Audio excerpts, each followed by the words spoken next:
परमेश्वर पिता परमेश्वर, हम मिलकर आपका कोटि कोटि धन्यवाद करते हैं प्रभु। धन्यवाद करते हैं प्रभु आज के सुबह के लिए, इस दिन के लिए। धन्यवाद जीवित परमेश्वर पिता। पवित्र आत्मा इस समय हम मिलकर प्रार्थना करते हैं प्रभु। आए पवित्र आत्मा आज परमेश्वर पिता आपकी उपस्थिति प्रभु हमारे बीच में आए परमेश्वर पिता।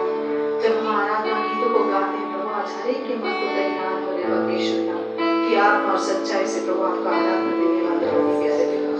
धन्यवाद जीवित प्रभु। सारी बातों को प्रभु आपके हाथ में सौंपते हुए यीशु के नाम से प्रार्थना करते हैं। आमीन।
प्रभु परमेश्वर उद्धार के लिए परमेश्वर पिता, प्रभु हमारे गुनाहों की क्षमा के लिए परमेश्वर पिता, धन्यवाद जीवित परमेश्वर, धन्यवाद करते हैं, धन्यवाद करते हैं। आइए हम सब मिलकर ताली बजाते हुए परमेश्वर का धन्यवाद करें और आराधना में हम मिलकर मन से सच्चा से परमेश्वर की स्तुति करें।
परमेश्वर का धन्यवाद करते हुए समर्पित अपने आप को समर्पित करें।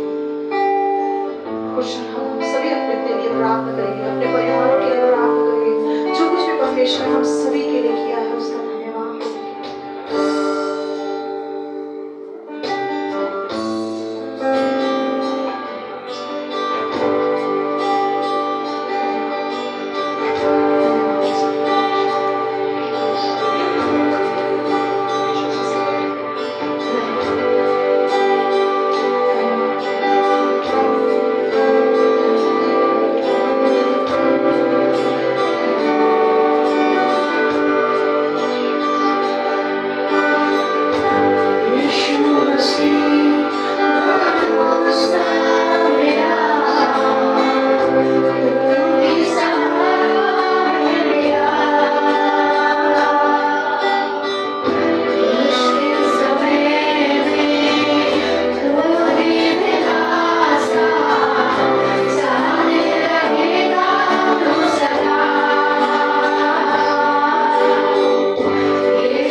जो आराधना हमने गीतों में परमेश्वर, जो शब्दों का उपयोग किया परमेश्वर, कई क्षेत्रों में हो सकता है आज हम ईमानदार नहीं है तेरा।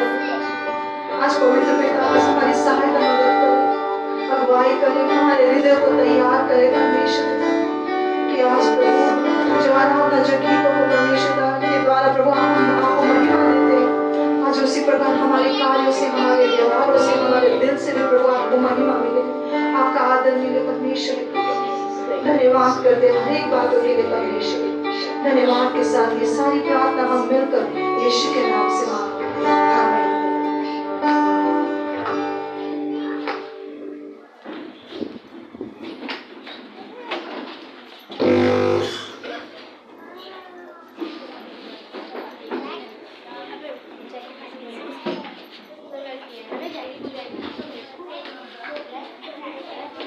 संडे स्कूल के बच्चे संडे स्कूल टीचर और असिस्टेंट के साथ जाएंगे। मैट आप लेके जाइएगा, पानी की बोतल भी लेके जाइएगा।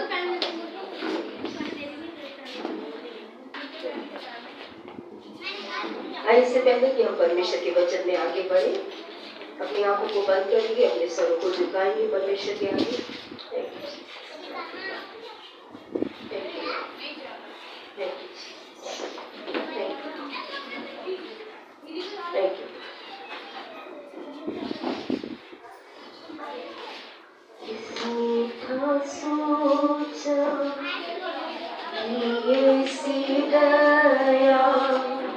मिलेगी हमको भरपूरी से, युगों का राजा महिमा को छोड़कर अपनाया मेरे शर्म और गुनाह।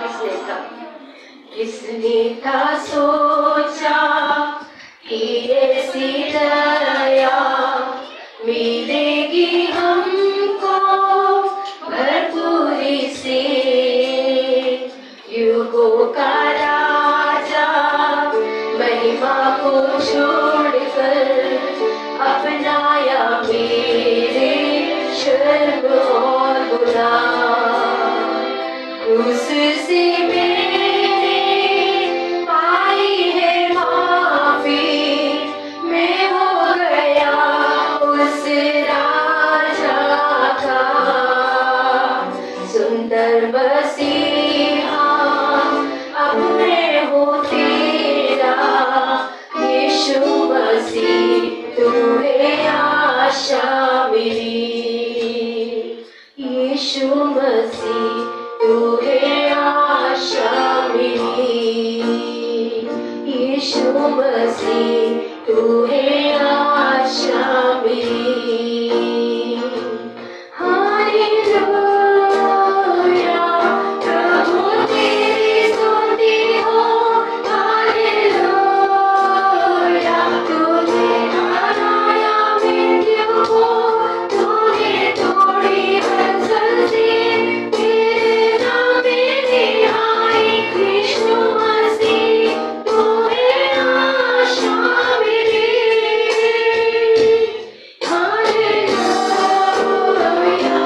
प्रभु तेरी स्तुति हो, हालेलुया तूने हराया मृत्यु को, तूने तोड़ी हर संधि, तेरे नाम में रिहाई। यीशु मसीह तू है आशा मेरी। मुझे परमेश्वर हमने नहीं सोचा था ये कृपा, ये दया का कार्य हमारे जीवनों में होगा प्रभु। कि अंधकार में से आप हमें ज्योति में खींचेंगे प्रभु जी, शैतान के राज्य से अपने राज्य की ओर बुलाएंगे पिता। इस कृपा के लिए, इस दया के लिए प्रभु हम सबसे ज्यादा आपके आभारी हैं पिता, क्योंकि हमारे जीवन की हर एक आशीष से उत्तम आपके उद्धार की आशीष है पिता परमेश्वर। आपके छुटकारे की आशीष है प्रभु, जो आप हमारे जीवनों में लेकर आए पिता। आपका वचन सच्चा है जो कहता है हमने आपको नहीं चुना। हम सोचते हैं हमने चुना है, लेकिन सच्चाई ये है पिता, हमारे पापी होते हुए भी आपने हमें चुना है मेरे पिता। हमारे प्रभु आज शत्रु होते हुए भी आपने हमसे मित्रता दिखाई है मेरे पिता।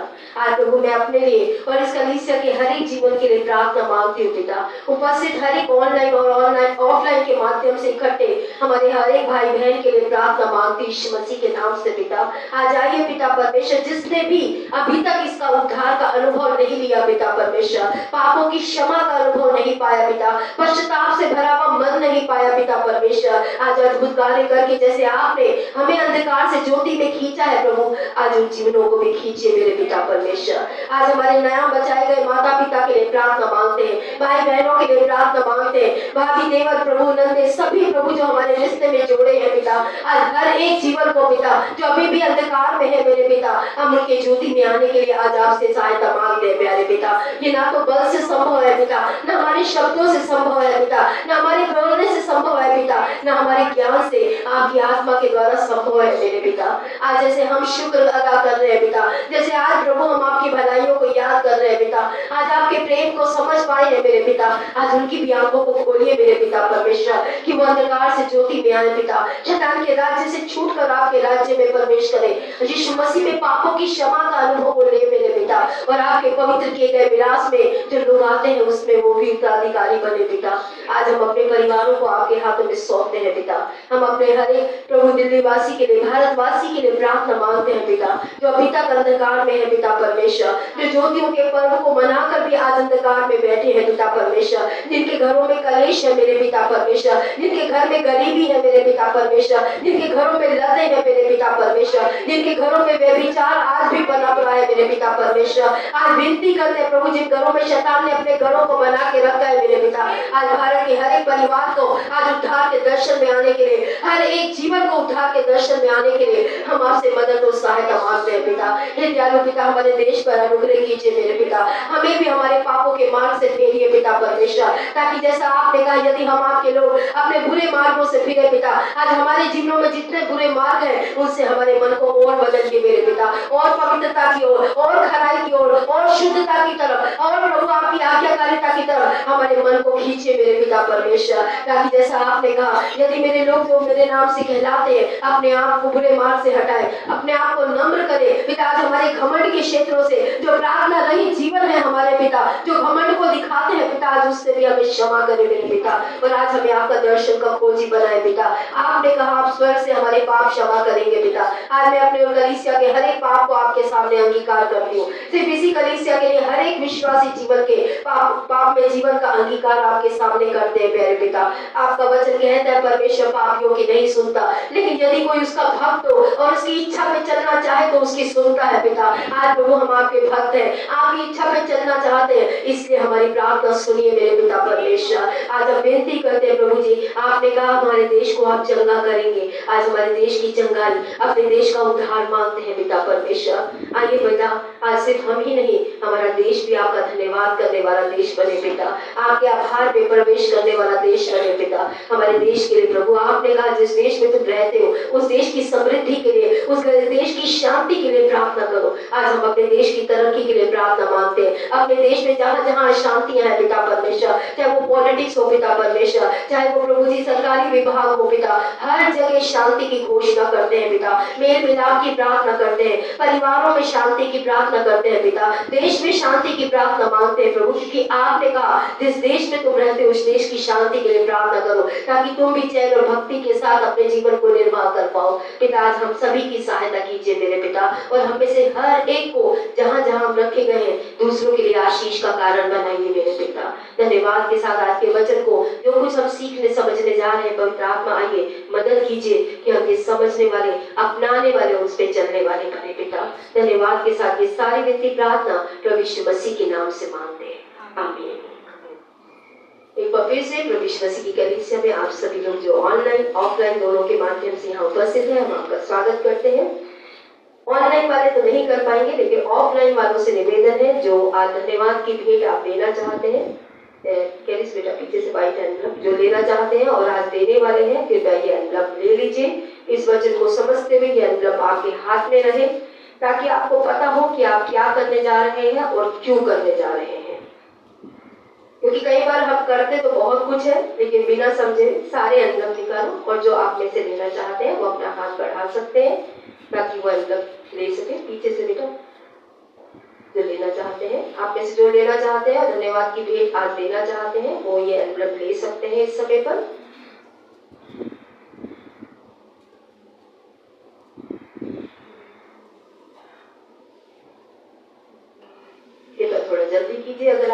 चाहते हैं तो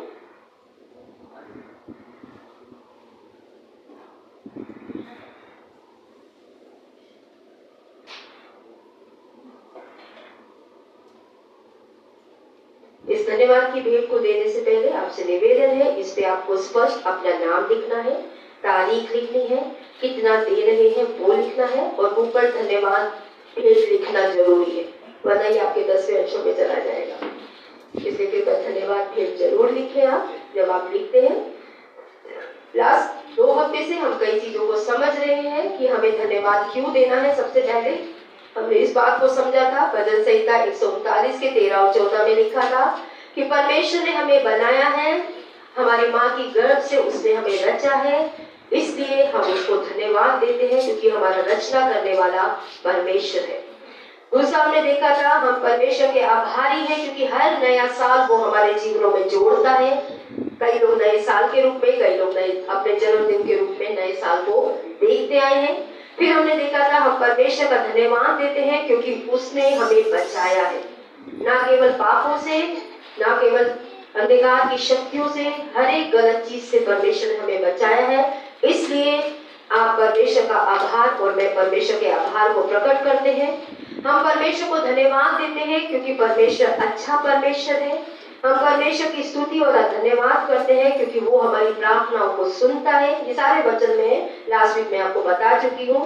भजन संहिता 107 के 8 में लिखा है हम परमेश्वर को धन्यवाद देते हैं क्योंकि उसका प्रेम हमारे प्रति कभी भी नहीं बदलता है। हम परमेश्वर को इसलिए धन्यवाद देते हैं, भजन संहिता 118 के 1 में लिखा है क्योंकि मैं परमेश्वर का धन्यवाद करूंगा क्योंकि उसकी दया, उसकी कृपा मुझ पर से हटी नहीं, यानी कि टली नहीं है। हम परमेश्वर का धन्यवाद देते हैं क्योंकि वो हमेशा हमारी अगुवाई करता है, हमारे मुश्किल जीवन के समयों पे, अच्छे समय के समय पे वो हमें रास्ता दिखाता है। उसने हमें अपने मार्गों में बना के रखा है, इसलिए हम परमेश्वर का धन्यवाद करते हैं। लास्ट वीक में आपको बता चुकी हूँ। मैंने आपको ये भी बताया था धन्यवाद करने से फायदे क्या होते हैं। अगर आपके मन में धन्यवाद करने वाला मन नहीं है तो आप इसका नेगेटिव सोच लीजिएगा, और आभारी मन है परमेश्वर के प्रति और लोगों के प्रति, तो ये फायदे आप अपने जीवन में देख पाएंगे। सबसे पहले मैंने देखा था ये शारीरिक और दिमागी स्वास्थ्य का खजाना है धन्यवाद। अगर आपके मन में धन्यवाद है परमेश्वर के प्रति और लोगों के प्रति, तो ये आपके शरीर और आपके दिमाग दोनों को स्वस्थ रखता है। अगर आप और के पास और मेरे पास धन्यवाद करने वाला मन है तो आप हमेशा खुश रहने वाले लोग होंगे, वरना आप हमेशा उदास या मुरझाए चेहरों के साथ ही चलते रहेंगे अपने जीवन में। अगर आपके पास आभारी मन है तो ये आपको अच्छी नींद से आशीषित करना है, वरना आप रात को भी सोने में संघर्ष करेंगे। और कई लोग इसलिए संघर्ष कर रहे हैं क्योंकि उनके मन में धन्यवाद नहीं है, परमेश्वर के प्रति भी और लोगों के प्रति। धन्यवाद से भरा हुआ व्यक्ति चिंता नहीं करता, निराशाओं में नहीं जाता, गुस्से या डर से भरा हुआ नहीं होता। अगर आप में और मुझ में ये सारे गुण दिख रहे हैं तो इसका मतलब हम कहीं ना कहीं धन्यवादी नहीं है। चाहे हम गीतों में कितना भी गा लें, शब्दों से कितना कह लें, प्रार्थनाओं में कितना धन्यवाद कर लें, लेकिन ये अगर हमारे अंदर चिंताएं हैं तो इसका मतलब हम आभारी नहीं है परमेश्वर के। हमारे अंदर निराशाएं हैं तो भी हम परमेश्वर के आभारी नहीं है। अगर हमारे अंदर गुस्सा है तो भी हम परमेश्वर के आभारी नहीं है, और अगर हमारे अंदर डर है तो भी हम परमेश्वर के आभारी नहीं है। मेरे टॉपिक से अलग है, लेकिन मैं ये बात आपसे कहना चाहूंगी, क्या सचमुच में आपने अपना जीवन परमेश्वर को दिया है?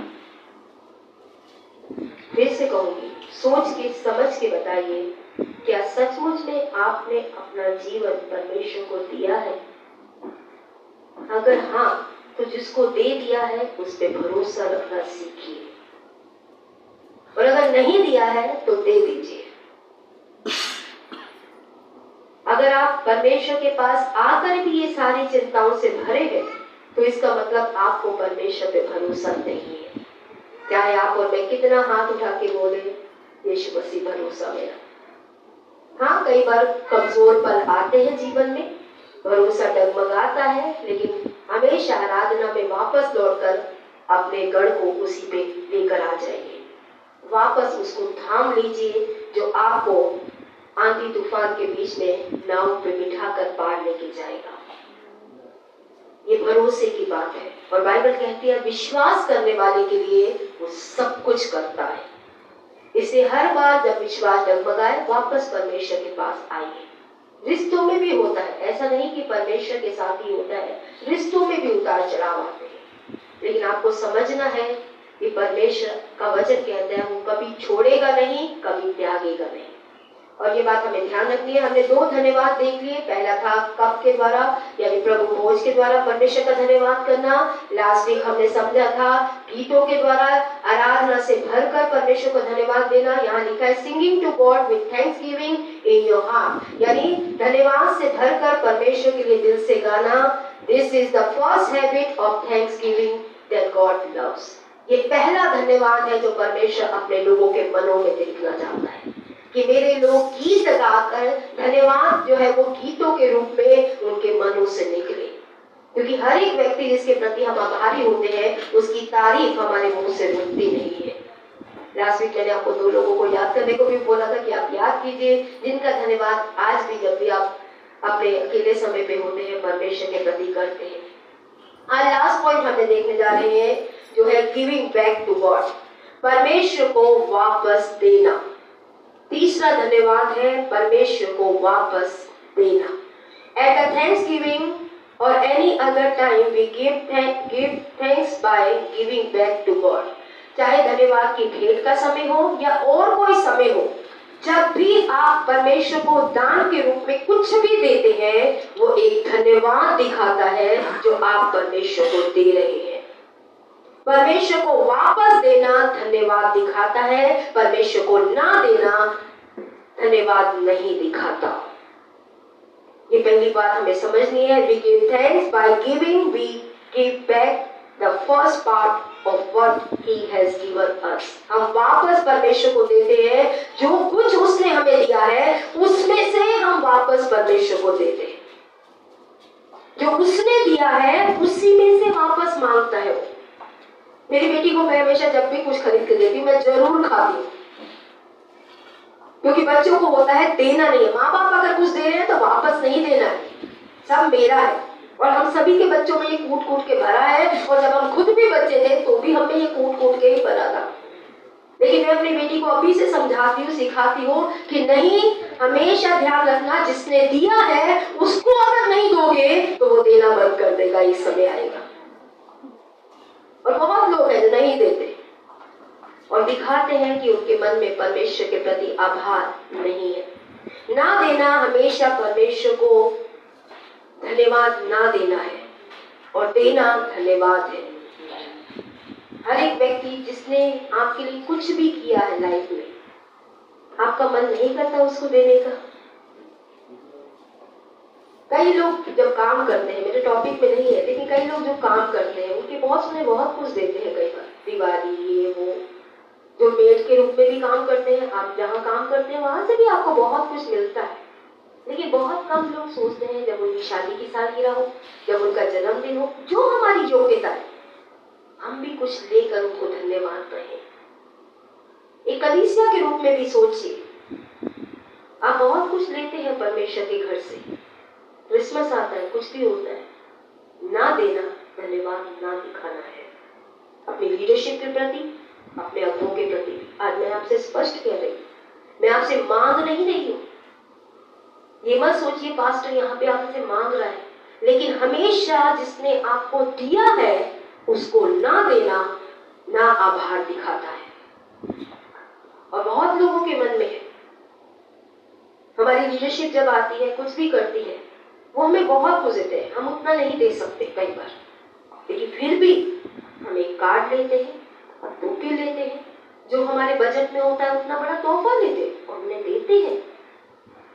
ये नहीं कि वो हमसे मांगते हैं, ये हमारा धन्यवाद है जो कुछ अंगों के रूप में वो हमारे जीवन में कर रहे हैं।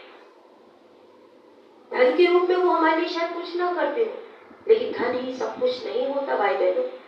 प्रार्थनाएं होती हैं आत्मिकता में, जब आप निराश होते हैं आपको ऊपर उठाना होता है, जब आप अकेले होते हैं, परेशानियों में होते हैं, वो आपके साथ आके खड़े होते हैं। लेकिन हमारा धन्यवाद उनके प्रति भी नहीं होता। ये गलत है स्वभाव। मसीहत में आके हमें ये स्वभाव छोड़ना होता है। इसे मेरे जीवन में निजी रूप से इवन कलीसिया के अंदर भी जब कोई व्यक्ति परमेश्वर के लिए बहुत कुछ करता है, मैं उसके लिए स्पेशल कुछ तैयार हमेशा करती हूँ और उसे वापस लौटाती हूँ एक धन्यवाद के रूप में। कईयों को लगता है पास्टर ने उसको दिया, मुझे नहीं दिया, लेकिन उसके प्रति धन्यवाद में, क्योंकि आपने उतना नहीं किया इसलिए नहीं मिला आपको। अगर आपने किया होता तो आपको भी मिलता। और मैंने प्रभु की दया से सबके साथ किया है और आज भी मैं आपसे वापस नहीं मांग रही, आपको सिखा रही हूँ। हम सोचते हैं जिसने दिया है उसको क्या देना, लेकिन ये गलत स्वभाव है। परमेश्वर ने हमें सब कुछ दिया है तो हम परमेश्वर को क्यों देते हैं? उन्हें भी मत दीजिए, लेकिन वापस परमेश्वर को देना धन्यवाद दिखाता है। बस वापस अपने माता पिता को देना धन्यवाद दिखाता है, वापस अपने दादा दादी को देना धन्यवाद दिखाता है, वापस अपने नाना नानी को देना धन्यवाद दिखाता है, वापस अपने पास्टर्स को देना धन्यवाद दिखाता है, वापस अपने परमेश्वर को देना भी धन्यवाद दिखाता है। लेकिन अगर हमारे अंदर धन्यवाद होगा उनके लिए तो ही तो कुछ निकलेगा। जब धन्यवाद ही नहीं है तो निकलेगा क्यों? सवाल यही आता है वो हमें पर्सनली क्या देते हैं। तो मैं यही कहूंगी, परमेश्वर हमें जो कुछ देता है उसमें सब कुछ धन नहीं होता। धन ही नहीं है जो परमेश्वर ने हमें दिया है, गिफ्ट ही नहीं है जो परमेश्वर ने हमें, बहुत कुछ देता है परमेश्वर। बच्चे नहीं समझते माँ बाप उनके लिए क्या करते हैं, लेकिन जब वो खुद माँ बाप बनते हैं तब उन्हें पता चलता है कि हमारे माँ बाप ने भी ये सब कुछ किया होगा। हमारे जैसे बड़े होके खड़े नहीं होंगे भाई बहनों। अपने माँ बाप के प्रति आभारी होना बहुत बड़ी बात है। अपने अगुओं के प्रति, जिसके द्वारा भी आपने परमेश्वर को जाना है, उनके प्रति आभार होना सीखना है कलीसिया को। तो वापस परमेश्वर को देना धन्यवाद का तीसरा है पॉइंट है जो आज हम सीख रहे हैं परमेश्वर की दया से। मैं उम्मीद करती हूँ हम सीख पाएंगे। भजन संहिता 54:6 में लिखा है, I will offer a sacrifice offering as a special gift to thank you Lord because you are so good. Hindi में लिखा है, मैं तुझे अपनी इच्छा से भेंट चढ़ाऊंगा, हे यहोवा मैं तेरे नाम का धन्यवाद करूंगा क्योंकि ये भला है। किसी ने मेरे साथ जबरदस्ती नहीं करी है कि मैं परमेश्वर को भेंट चढ़ाऊं, किसी ने मुझ पे दबाव नहीं डाला है कि मैं अपने मन से परमेश्वर तेरे लिए एक भेंट चढ़ाऊंगा जो आज आप चढ़ाने जा रहे हैं। आप नहीं देना चाहते, कलीसिया की तरफ से कोई जबरदस्ती आपके साथ नहीं है। और परिवार के लोगों से भी निवेदन है, एक दूसरे के साथ जबरदस्ती मत कीजिए, क्योंकि जो मन से नहीं निकलता वो उसके मन को नहीं छूता। आपको पता चल जाता है किसने जबरदस्ती दिया, किसने दिल से दिया, पता चलता है कि नहीं चलता। अभी आपको एंजल गिफ्ट मिलेगा, आपको पता चल जाएगा। अगर उसका गिफ्ट आपके मन को छू जाए तो समझ लीजिएगा उसने भी मन से ही दिया है। और अगर आप बोले यार ये क्या दे दिया, इतने बड़े शनि बाजार से पता चलता है। हम बुद्धू लोग नहीं है, हम समझदार लोग हैं। हम सभी को पता चलता है जब कोई दिल से देता है। परमेश्वर हमारी चीजों का भूखा नहीं है, एक बात हमेशा याद रखिएगा। लेकिन इसमें जाने से पहले और बेहतर रूप से समझने से पहले जानिए कि शुरुआत कैसे हुई इस भेंट की। और मैं रिक्वेस्ट करूंगी पास्टर पीटर से, वो आकर आपको बताएंगे कि थैंक्स गिविंग की शुरुआत कैसे हुई और किस तरीके से आज ये नेशनल हॉलीडे भी बन गया है अमेरिका या मसीह समाज के बीच में एक बड़ा उत्सव का दिन कैसे बना है।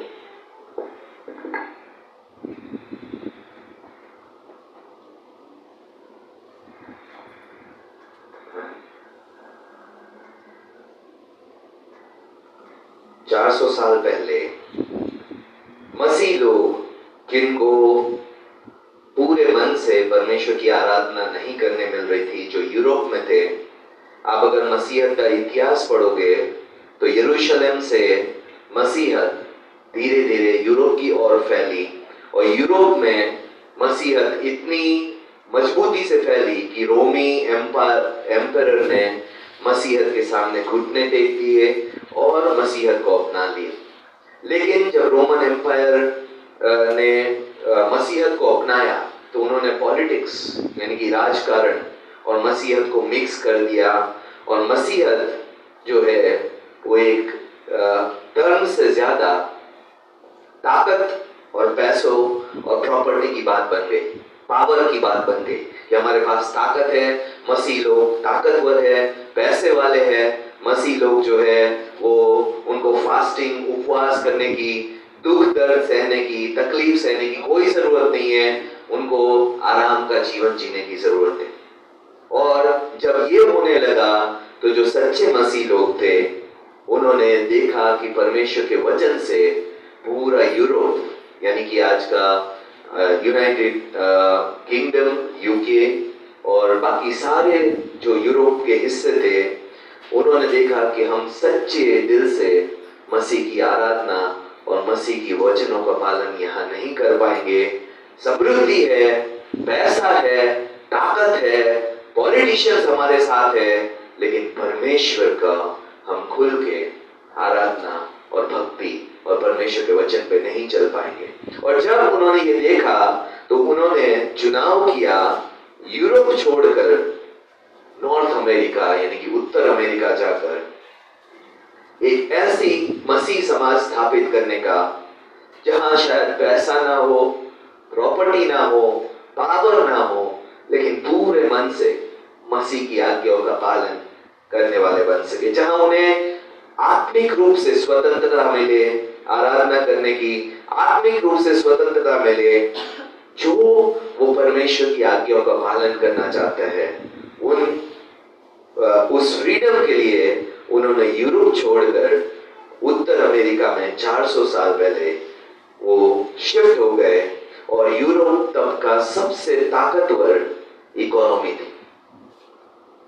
आज भी यूरोप काफी ताकतवर इकोनॉमी यानी कि अर्थव्यवस्था मानी जाती है, लेकिन उन्होंने जाकर नॉर्थ अमेरिका में सेटल हुए और नॉर्थ अमेरिका में जो नेटिव अमेरिकन थे वो उनके साथ मिलकर उन्होंने धन्यवाद करने के लिए जब वो वहां पहुंच गए तो उन्होंने परमेश्वर का धन्यवाद किया कि परमेश्वर तू हमें सेफली ऐसी जगह ले आया जहां हम खुलकर तेरी बातों को मान सकते। और तब थैंक्सगिविंग डे शुरू हुआ और धीरे धीरे थैंक्सगिविंग डे 150 साल पहले जब अमेरिका का एक प्रेसिडेंट चुना गया और जिसका नाम जॉर्ज वॉशिंगटन था, उसने कांग्रेस के साथ मिलकर नेशनल हॉलिडे करके थैंक्सगिविंग को एक मान्यता दी और उस दिन उसने ये प्रिस्क्राइब किया कि सारे परिवार वाले आकर अपने अपने परिवारों के साथ परमेश्वर का धन्यवाद करेंगे कि परमेश्वर ने उन्हें ऐसा एक देश दिया, ऐसी एक जगह दी जहां पे वो स्वतंत्र होकर परमेश्वर की आराधना कर सके। आज अगर हम सोचना चाहे तो एक अर्थव्यवस्था में मजबूत, पॉलिटिकली मजबूत, जहां पूरा देश मसीह कहलाया जाता है, उससे अलग जाकर एक नया देश स्थापित करना और एक नए देश में जाकर परमेश्वर की आराधना करना, हमें लगेगा धन्यवाद करने जैसा क्या था उसमें। अपना देश खोया, अपनी ताकत खो दी, अपनी प्रॉपर्टीज खो दी, अपनी सारी संपत्ति, धन, सब कुछ छोड़कर एक नए देश में आकर परमेश्वर के आराधना के लिए, परमेश्वर की स्वतंत्रता के लिए उन्होंने वो सब कुछ छोड़ दी। और हम सोचेंगे कितने पागल लोग थे जो फिर आकर परमेश्वर का धन्यवाद करते हैं, सब कुछ खोकर, जीरो से शुरू होकर परमेश्वर का धन्यवाद करना शुरू किया। और आज अमेरिका इतना मजबूत इकोनॉमी परमेश्वर की उन लोगों की वजह से बनी जिन्होंने सब कुछ छोड़कर परमेश्वर का धन्यवाद करने का चुनाव किया। और आज पूरा सिर्फ अमेरिका ही नहीं, आज यूरोप और हर एक देश में थैंक्सगिविंग डे जहां जहां मसीह लोग बसते हैं वो करते हैं और ये परमेश्वर के वचन के अकॉर्डिंग यानी कि अनुसार है, जो कि परमेश्वर का वचन 3000 साल पहले इज़राइल के राष्ट्र को परमेश्वर ने कहा था कि पूरा एक 7 दिन का या हफ्तों का त्योहार मनाना, जो कि धन्यवाद का त्योहार होगा। हर एक साल ये त्योहार मनाया जाएगा और परमेश्वर की भलाई को याद करना। जब तुम गुलामी में थे, जब तुम दास थे, परमेश्वर ने तुम्हें वायदा दिया, तुम्हें अपना देश देने का प्रॉमिस किया और परमेश्वर ने वो वायदा पूरा किया और वहां से थैंक्सगिविंग शुरू हुआ। और आज तक परमेश्वर के लोग जो छोड़ा, जो गया, जो परमेश्वर ने नहीं दिया उसको ना याद करके, जो परमेश्वर की भलाई है उस पर फोकस करके आज तक थैंक्सगिविंग मनाते आए हैं। और इसी थैंक्सगिविंग की वजह से परमेश्वर उनको अनुग्रह, सामर्थ, ताकत और हर एक वो बात देता आया है, क्योंकि परमेश्वर खुश होता है जब उसके लोग कुड़कुड़ाना नहीं, बड़बड़ाना नहीं, चिड़चिड़े होना नहीं, ये छोड़ दिया वो छोड़ दिया नहीं। परमेश्वर तूने जो किया है उसके लिए हम धन्यवादित है, आभारी है। परमेश्वर तूने जो सुरक्षा दी, परमेश्वर तूने जो हमें स्वतंत्रता दी है आराधना करने की, परमेश्वर तूने हमें जो दिया है और जो भलाई तूने हमें की है उस पर ध्यान लगाते हैं। आइए फिर से हम पास्टर अर्चना के साथ इस मैसेज में आगे बढ़ेंगे। तो पास्टर के द्वारा आपने समझा कि किस तरीके से ये थैंक्सगिविंग शुरू हुआ। बिब्लिकल भी हम देखेंगे क्या बाइबल में इसके बारे में कुछ बोला गया है। ऐसी भेंट जो आज कलीसिया लेती आई है, हमारी कलीसिया ने तो थोड़े समय से इसे शुरू किया है, लेकिन भारत की कलीसियाओं से अलग हर जगह जहाँ मसीहत में लोग बढ़ते हैं, प्रभु को जानते हैं, वहाँ ये भेंट ली जाती है। लास्ट टाइम पास्टर ने बताया था कि बाइबल में कितनी भेंटों के बारे में उल्लेख है, कितने तरीके के दान बाइबल मांगती है? 5 तरीके के दान। हमारी कलीसिया में ये 30 है शायद, लेकिन धन्यवाद परमेश्वर आगे बढ़ा रहा है और हमें देने वाला बना रहा है, उसके लिए हम आभारी है। आइए हम निकालेंगे व्यवस्था विवरण। बाइबल अगर आपकी किताब के रूप में है तो निकालेगा, मोबाइल के रूप में है तो मत निकालेगा, ये मेरा निवेदन है आपसे, ठीक है? तो आपसे निवेदन है कि बाइबल किताब के रूप में लाए हैं तो जरूर खोलिए। व्यवस्था विवरण 16 अध्याय 10 पद मैं आपके बीच में पढ़ रही हूँ, अलग अलग अनुवाद में पढ़ूंगी। सब अपने परमेश्वर की आशीष के अनुसार उसके लिए अपनी इच्छा से दान लेकर सप्ताह का पर्व मनाना।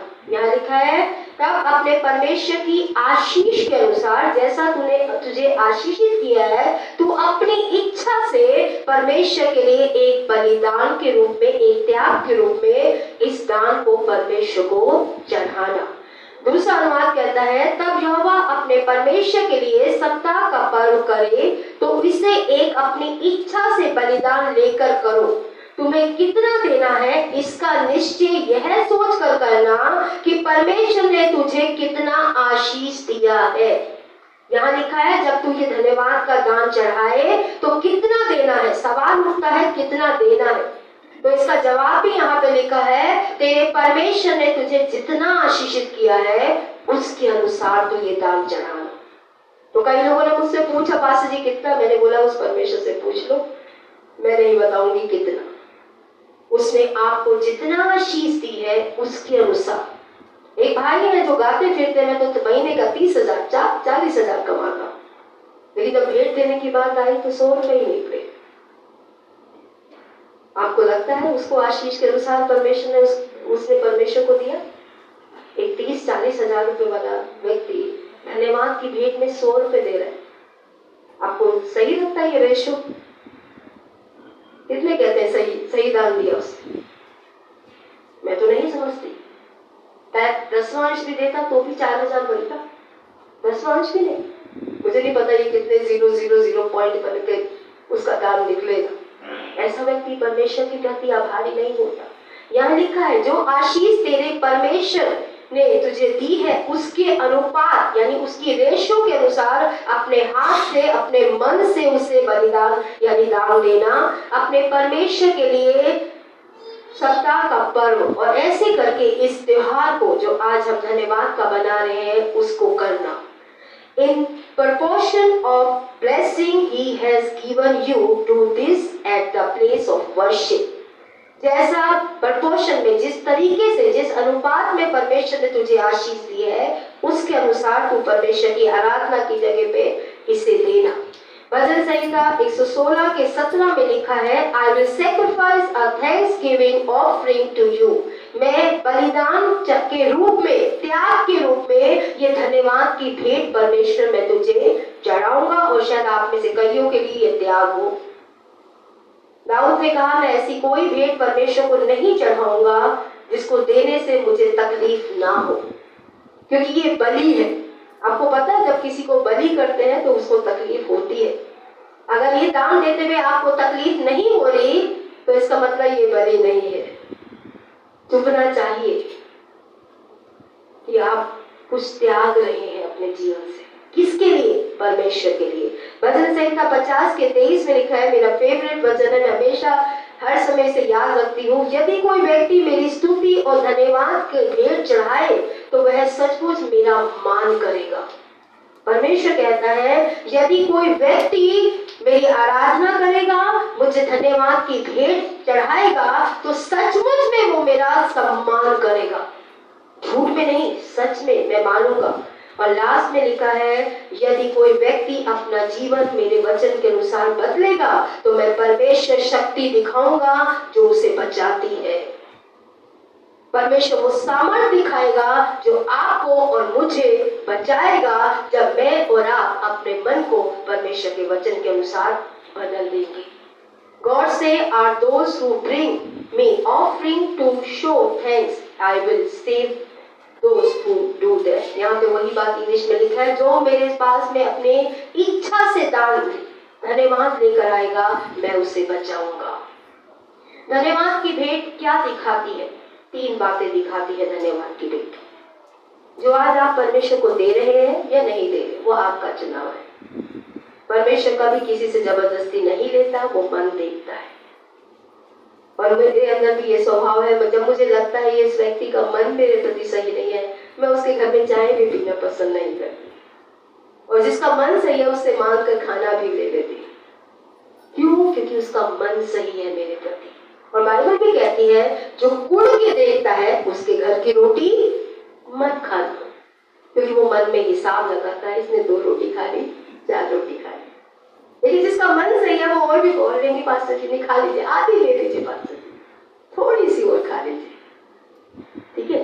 तो लास्ट वीक मेरी बात बेटे ऋषि से हुई, वो अपने पराठे मिस कर रहा था। कहता जाकर महीना भर तो मिठाई पराठे ही खाऊंगा। और मुझे भी किसी सा पराठे याद आने लगे कि बहुत दिन हो गए मैंने भी नहीं खाए ऋषि। तू ही नहीं मिस कर रहा, मैं भी कर रही, बस ये है कि तूने बोल लिया, मैं बोल रहा पाई यार तुझे। लेकिन होता है, परमेश्वर को देना 3 बातें दिखाता है कि मैं बीते गए समय के लिए परमेश्वर का आभारी हूँ, क्योंकि समय था जब मेरे पास नहीं था, परमेश्वर ने दिया। धन्यवाद की भेंट आज के लिए परमेश्वर का धन्यवाद दिखाती है कि परमेश्वर मैं आज आभारी हूँ कि जब तुझे देना है तो मैं कंजूस नहीं हूँ, मैं दे पा रहा हूँ, मेरे पास है कि आज मैं तुझे दे पाऊँ। धन्यवाद की भेंट भविष्य के प्रति धन्यवाद दिखाती है कि परमेश्वर, जिस परमेश्वर ने मुझे कल दिया, जिस परमेश्वर ने मुझे आज दिया, मैं आज ये धन्यवाद इसलिए दे रहा हूँ क्योंकि मुझे विश्वास है वो मुझे भविष्य में भी देगा। ये 3 बात दिखाती है धन्यवाद की आपकी भेंट, कि आपको परमेश्वर ने बीते हुए कल में भी दिया है, आज में भी दिया है, और वही परमेश्वर आपको भविष्य में भी देगा। धन्यवाद की भेंट से के साथ साथ 10वां अंश धन्यवाद दिखाता है। जो धन्यवाद नहीं दे, जिनके मन में धन्यवाद नहीं है, वो 10वां अंश कभी नहीं दे पाएंगे, चाहे वो कितना भी गा ले, चाहे वो कितना भी प्रभु का वचन पढ़ ले। क्यों? क्योंकि बाइबल बताती है ये धन्यवाद है परमेश्वर के प्रति। या तो लोग देते नहीं या पूरा नहीं देते। धन्यवाद की भेंट 10वें अंश के रूप में परमेश्वर देखना चाहता है, क्योंकि वो है परमेश्वर को। ये तो साल में एक बार की बात है, हम बड़े दानी होकर दिखा सकते हैं, लेकिन वो हर महीने, हर हफ्ते, हर 15 दिन की बात है। परमेश्वर हमें कहता है अपने सारे 10वें अंश मेरे पास लेकर आ, और ऐसा करके मेरा धन्यवाद कर, और देख मैं तुझे और कितना आशीष दूंगा। आप देकर सामने वाले के मन को खोलते हैं, आपको ये बात पता है, और ना देकर सामने वाले के मन को बंद कर देते हैं। हमेशा देखिएगा, आप अगर अपने से अमीर, अपने से ज्यादा पैसे वाले को थोड़ा सा भी देंगे ना, ये उसके मान की बात हो जाती है कि वो डबल करके ना दे। क्योंकि अगर वो मालिक है और आपको उसने दिया है, आपने 100 रुपए दिया और मालिक होके वो 50 रुपए की चीज तो देगा नहीं आपको, कम से कम 500 लौटाएगा वो आपको, क्योंकि ये उसके सम्मान पे आ जाता है। और देना परमेश्वर से वापस लेना है, ना देना परमेश्वर से ना लेना है, सीधी सी बात है। कई लोगों को लगता है परमेश्वर को देना एक खर्च है, पर खर्च नहीं है। मैं आज आपको समझा रही हूँ, परमेश्वर को देना उससे ज्यादा लेना है, क्योंकि बाइबल बोलती है जो देता है उसे और दिया जाएगा, जो देता है उसे और दिया जाएगा। इसे बोलिए अपने विश्वास के लिए, जो देता है उसे आप विश्वास करते तो देते क्यों नहीं? जो नहीं देते मैं उनकी बात कर रही हूँ। अगर आपको सचमुच में बाइबल पे विश्वास है और बाइबल का ही परमेश्वर बोल रहा है तो तुम्हें जो नहीं बोल रहे देते नहीं, तो आप तो झूठ बोल रहे हैं, क्योंकि आपको विश्वास ही नहीं है कि देने पर वो देगा। आगे लिखा है जिस नाप से तुम नापते हो उसी नाप से। 100 रुपये बहुत है, दोनों कहना 1000 बहुत है, इससे ज्यादा नहीं। आपको लगता है इतना ही सही है तो इतना ही पाएंगे, आपको लगता है नहीं परमेश्वर ने मुझे बहुत दिया है, उससे ज्यादा कोई मुझे समृद्ध नहीं कर सकता। जानते हैं जो लेवी लोग थे उन्हें कुछ प्रॉपर्टी में से नहीं मिला था, लेकिन परमेश्वर ने कहा था मैं तुम्हारा भाग हूं। बहुत कम लोग उस स्तर तक आ पाते हैं जब खुद को लेवी बना दे परमेश्वर के लिए कि परमेश्वर तू काफी है, क्योंकि स्वर्ग और पृथ्वी का स्वामी अगर मेरा पिता है, वो मेरे साथ है, तो कौन सी घटी मुझे होगी? कोई भी नहीं। और अगर मैं उसे बोझ समझता हूँ, उसको अपना स्वामी नहीं बनाता, तो घटी में मैं ही रहने वाला हूँ। तो 10वां अंश क्या है? धन्यवाद है। परमेश्वर को देना क्या है? पास्ट के लिए धन्यवाद, प्रेजेंट के लिए धन्यवाद, भविष्य के लिए धन्यवाद है।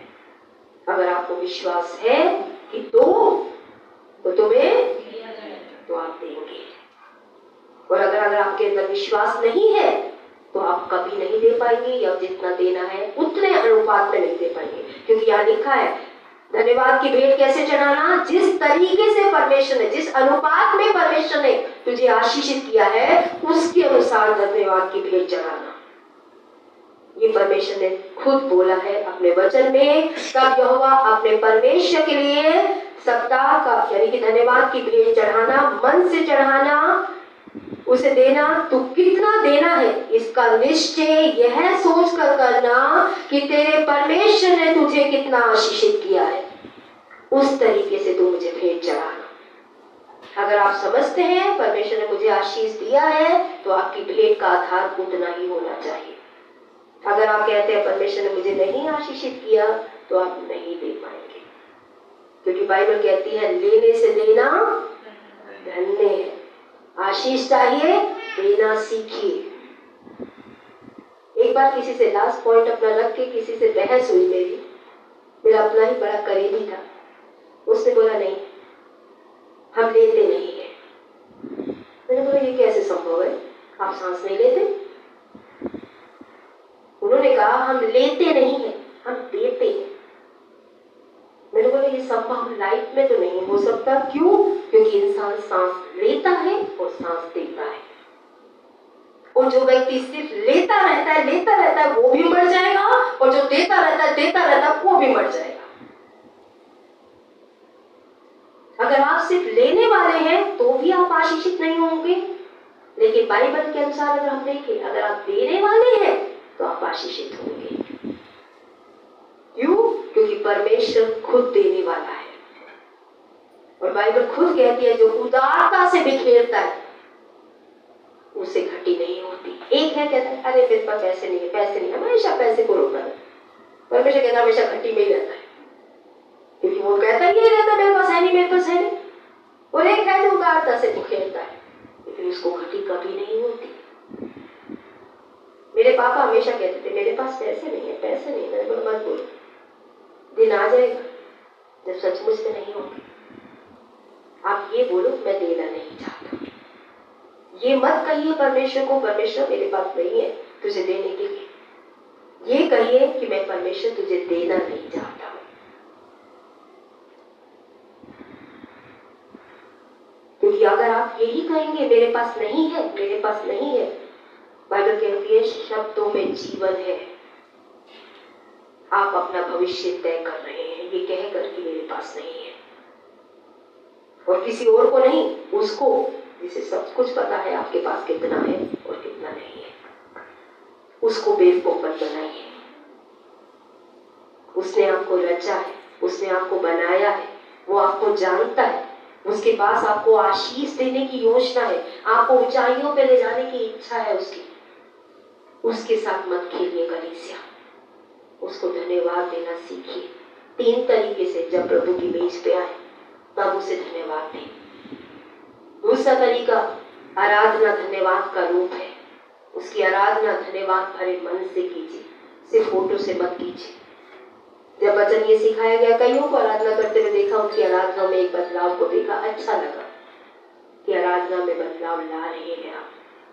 अब आराधना को धन्यवाद के रूप में करना सीख रहे हैं आप। तीसरी बात है परमेश्वर को वापस देकर उसको धन्यवाद देना, और वह देना सचमुच में लेना है। परमेश्वर को देना हमेशा लेना है। अपने से ऊपर रखे गए व्यक्ति को देना हमेशा लेना है। कोई माँ बाप अपने बच्चों से लेकर उसको वापस ना दे, ये हो ही नहीं सकता, क्योंकि आपके बच्चों के पास जो है और आपके पास जो है वो ज्यादा ही है। आप में से कितनों के बच्चे उन्हें गिफ्ट देते हैं? आप में से कितनों के बच्चे इतने बड़े हो गए हैं कि पॉकेट मनी से जैसे तैसे कुछ भी खरीद कर आपको देते हैं? आप उन्हें ज्यादा देते हैं, वो ज्यादा देते हैं? बोलिए बोलिए। हम ज्यादा देते हैं। क्यों? क्योंकि हमारी पॉकेट बड़ी है। वो ज्यादा देता है, हम ज्यादा देते हैं, क्योंकि उसकी स्वर्ग और पृथ्वी दोनों के सब कुछ, वो कहता है सोना भी मेरा है, चांदी भी मेरी है, पृथ्वी पे जो कुछ है मेरा, मैं जब चाहूं तुझे दे दूंगा। गधे की जरूरत जब थी ना, गधे के मालिक ने भी नहीं पूछा क्यों ले जा रहे हो मेरा गधा, जब यीशु को चाहिए था। जितने गधे और चीजें इधर उधर घूम रही है ना, जब आपकी आवश्यकता आएगी परमेश्वर आप तक ले आएगा वो गधे, क्योंकि आपको जरूरत होगी उससे। चिंता मत कीजिए ये कैसे होगा वो कैसे होगा, जिससे जरूरत होगी परमेश्वर दे देगा। और लोग पूछेंगे भी नहीं क्यों ले जा रहे हो हमारा घर, वो अपने आप आपके लिए प्रदान करने वाला परमेश्वर है। वो आपसे प्रेम करता है, वो लेने वाला नहीं, लेकिन लेकर देखता है आपके मन में क्या है, उसके लिए स्थान। वो लेकर देने वाला, आपका ये आज देना लेना है। अगर दे रहे हैं तो परमेश्वर से जरूर वापस लेंगे, नहीं दे रहे तो नहीं लेंगे, ये तय आपको करना है। तो आइए अपनी आंखों को बंद करेंगे, सरों को झुकाएंगे। तय कर चुके हैं तो अच्छी बात है, नहीं तय किया अभी भी आपके पास अवसर है परमेश्वर को धन्यवाद के रूप में देना। 10वें अंश से अलग ये भेंट है जो परमेश्वर ने कहा फसह के पर्व के दौरान इसे मनाने के लिए, और अपनी इच्छा से जो आप परमेश्वर को धन्यवाद के रूप में 10वें अंशों से अलग देने की इच्छा रखते हैं। और बाइबल में स्पष्ट कहा है जिस तरीके से परमेश्वर ने तुझे आशीषित किया है उस अनुपात में तय करना कि तुझे परमेश्वर को कितना देना है। अगर नहीं तय किया है मेरे भाई बहनों तो तय कीजिए। नहीं देना चाहते तो परमेश्वर से सहायता मांगिए। ये मत कहिए मेरे पास है नहीं, क्योंकि ये सच नहीं है भाई बहन। और परमेश्वर सच का परमेश्वर है, वो झूठ से, बाइबल में लिखा है वो झूठ से घृणा करने वाला परमेश्वर है। आप देना नहीं चाहते कोई बात नहीं, परमेश्वर दया करेगा, आपके मन को बदलेगा कि आप उसकी संतान बने जिसने दिया है। बाइबल कहती है उसने आपसे इतना प्रेम किया कि अपना इकलौता पुत्र दे दिया। वो देने वाला परमेश्वर है, उसके बेटे बेटियां कंजूस नहीं हो सकते। अगर आप उसके बेटे हैं, उसकी बेटी है, ताकि परमेश्वर के आगे आए।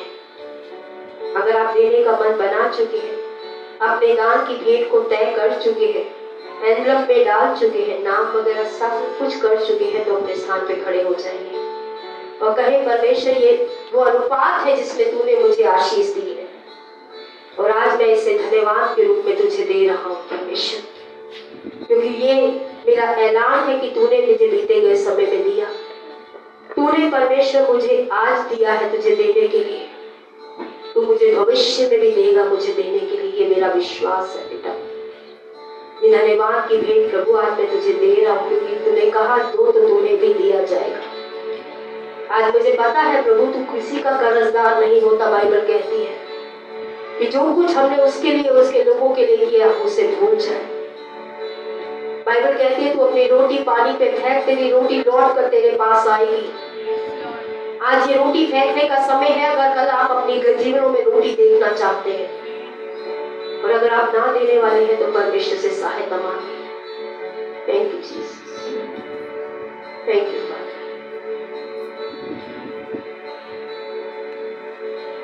Thank you. परमेश्वर से प्रार्थना कीजिए इससे पहले कि आप दान दें, अपने लिए प्रार्थना कीजिए। प्रभु आभार प्रकट कीजिए कि उसने आपको देने वाला बनाया है, उसने आपको ताकत दी है कि आप कमा सके, उसने आपको बुद्धि दी है कि आज आप नामांकित रूप से सही हैं। आज उसने मार्गों को खोला है कि आज आपके घर में रोटी हो, आपके घर में भोजन वस्तु हो, और वो आपसे इसलिए दे रहा है कि आपको दे। वो आपसे प्रेम करता है, आपको आशीष देने वाला परमेश्वर है। Thank you, Father.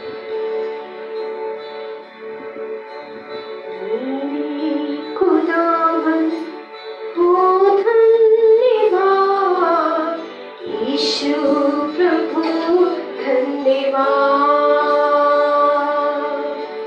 मेरे खुदावन हो धन्यवाद, यीशु प्रभु धन्यवाद।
दसवें विश्वास भेंटों के लिए पवित्र प्रभु जी, जो आपकी कलीसिया आज देती है पिता।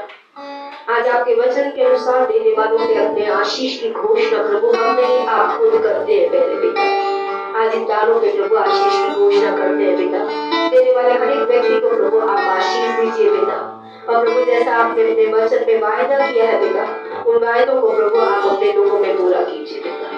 यीशु के नाम से प्रार्थना मांगते हैं। आप अपने नाम 10वें विश्वास भेंट उस समय दे सकते हैं। जग में जो मैं हो गया, बाहों में तुमने मुझे ले लिया। बाहों से जग में जो मैं हो गया, बाहों में तुमने मुझे ले लिया। मेरे खुदावन हो धन्यवाद, यीशु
हमारा हर एक जीवन का समर्पण प्रभु आपके धन्यवाद को प्रकट कर सके।